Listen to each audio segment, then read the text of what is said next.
Assalomu alaykum, hurmatli Qo'shko'pir avtolider obunachilari, qaranglar. Hammadan iltimos etib qolaman.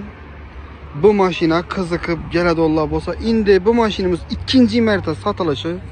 E'tibor beringlar. Shu mashinamiz sotiladi, odina kredit chiqmayin. Yana ham otkaz bo'ladi.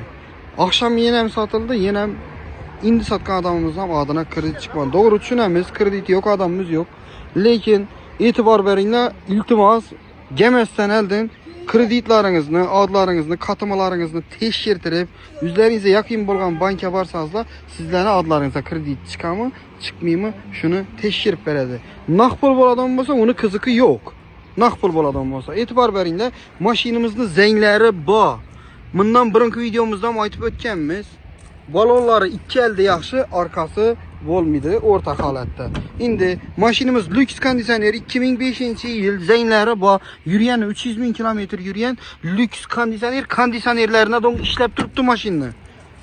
E'tibor beringlar, konditsionerlarina dong ishlab turibdi. Endi motorina keladigan bo'lsak, toza remontdan chiqib turibdi. Xodovoylaridan umuman ishi yo'q. Qaranglar, mashinaning iboralari yana bulashib yotibdi. Lekin motor top-toza turibdi. Motor toza remontdan chiqqan. Yana ham navsi, xodovoylarida ish yo'q, kamisi yo'q, tormozlari yaxshi. Metani 2022-yilda qo'yilgan. Bon tarafida zang kamroq.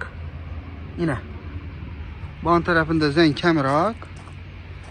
Lekin bonunda zangi bor ina. Boni endi buni yozga chiqib qalellarini ishlatsangizlar, xudo xolasa 2 so'm 3 so'm bilan ishlab beradi. Mashina hozir yurishina, turishina hech qanday kamisi yo'q. Qo'shko'pir avtoliderda sotuvda turadi. Avtokredit qilaman desangizlar, oldindan 10 million so'm pul to'laysizlar, qolgani kredit bo'lib chiqadi. O'zini tan narxina keladigan bo'lsak, 18 million 500 ming so'mga beramiz. Naqd pul bo'ladigan bo'lsa, kredit bo'ladigan bo'lsa 19 million so'mga beramiz. Ya'ni adlaringizda 9 million kredit chiqadi. Kimga qiziq bo'ladigan bo'lsa, Qo'shko'pir avtoliderda sotuvda turadi. Kredit etib olaman desangizlar, 10 millionni berasizlar, 10 millionni 1 million so'mdan 1 yil davomida to'laysizlar. Kelaverasizlar, 24 soat ishda bo'lamiz. Xudo xolasa manzilimizga keladigan bo'lsak, Urganch tarafdan kelishda Karaman Poskaydan Qo'shko'pirga qarab aylansangizlar, Qo'shko'pir avtosavdo zdaniyasidan o'tgandan keyin shuda 6 etajli sari dommi to'g'risida bo'ladi. Shunday kichkina budkada o'tiramiz. Kelaverasizlar, mashinlarimiz ko'p, xudo xolasa.